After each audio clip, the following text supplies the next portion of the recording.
Let's look at some features of the memory which are commonly used to improve the performance of a single processor system. What is the basic function of the memory? The basic function is that we supply an address, right, or we call it a location, right? I supply an address X. It's just a location in this physical memory. And what it has to do is it has to return me the data that resides in that location, right? So for instance, this could be location X, right? So it has to return me this data. And there's always a size to that data, right? So it will return me a data of, let's say, B, size B.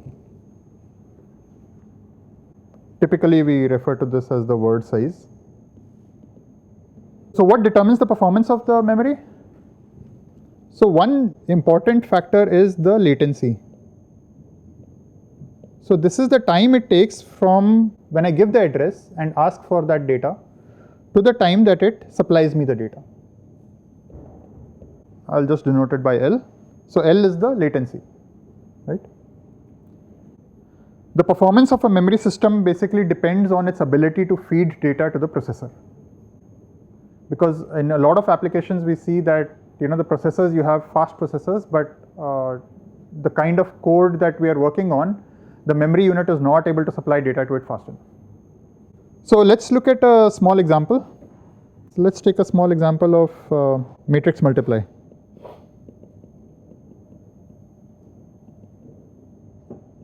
So let's say we are trying to compute C is equal to A times B, and let's say that all of these are 64 cross 64 size matrices, and each element is, let's say, 4 bytes.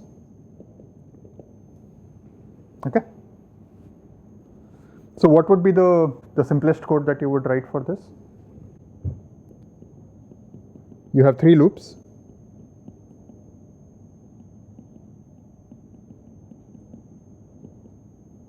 And you say that Cij is equal to Aik into Bkj, right?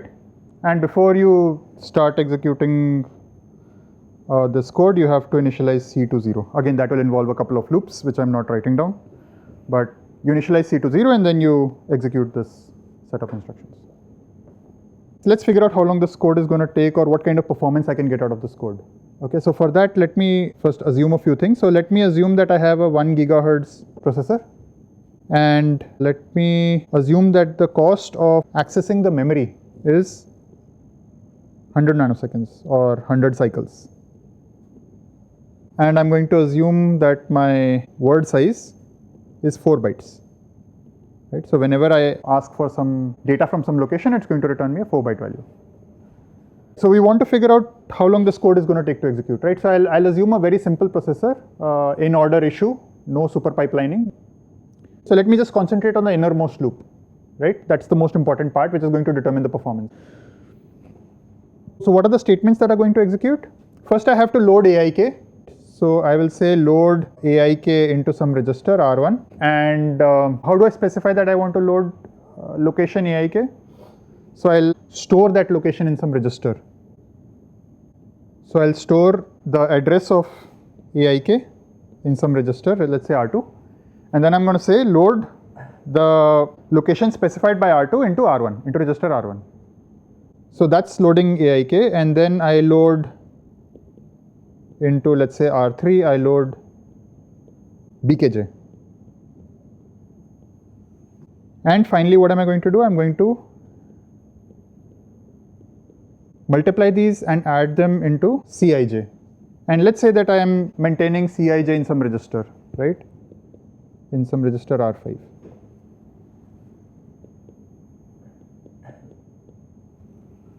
So I'm loading into register R1 from the address that is kept in register R2. I'm loading into R3 from the address that is kept in register R4.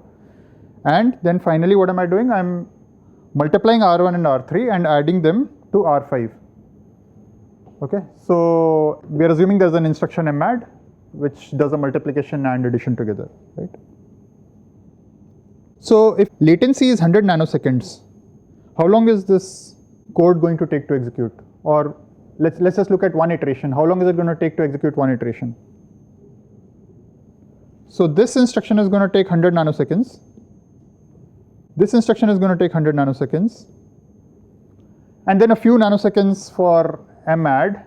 And then I'm going to go back here. I'm going to loop back, and I'll have to increment aik, I'll have to increment bkj, and then I'm going to execute this again, right? But incrementing and doing this madd, all of these do not involve any memory operations, right? So they're not so expensive. So let me ignore them for the time being. I mean, it's not okay to ignore them, but for the time being, just for the sake of simplicity, let me just ignore them, right? So how many operations am I able to perform in how much time? If I look at one iteration, how many operations am I performing? So typically we gauge the performance of any code that we have. The units we use is flops, right? That's floating point operations per second, right? How many floating point operations can I perform every second? So we want to calculate what is the flops that I'm getting for this code, right? So what is the number of floating point operations I'm performing in one iteration? So there are two operations, multiply and add, okay? Look, there's a single instruction, but that's a separate issue. As far as the floating point operations are concerned, there are two floating point operations, right? One is multiply, one is add. The fact that I can encode them using the same instruction is completely a separate issue, right? Your architecture may or may not do that, but when I want to calculate the flops, I have to do it on any architecture. So number of operations is 2. And what is the time it takes to perform one iteration? So I'm going to approximate this by 200 nanoseconds. There's a bit more that is taken by madd, branching, and incrementing of addresses and so on, but I'm just ignoring that for now, okay? So the flops or the performance I'm going to get is 2 operations every 200 nanoseconds. So this is 2 by 200 into 10 to the power 9. So this will be 2000 by 200 into 10 to the power 6. 10 into 10 to the power 6. So this is 10 megaflops. Okay. So that's the performance I'm getting. So what is the processor frequency? 1 gigahertz. When you look at a 1 gigahertz processor, you think you're going to perform 1 giga operations every second, 1 giga floating point operations every second, right? It can actually do that under certain conditions, right? Not when you have to go to the memory every time to fetch your data. If your data is only in registers and you're always doing your computations with data in registers, then you can actually achieve that, right? There are other conditions also under which you can achieve that. Certain codes like matrix multiply and linear algebra codes get close to that, but a generic code does not get very close to it. So in this particular case, what we see is that we are getting a performance of 10 megaflops, which is quite far from a gigaflop or something.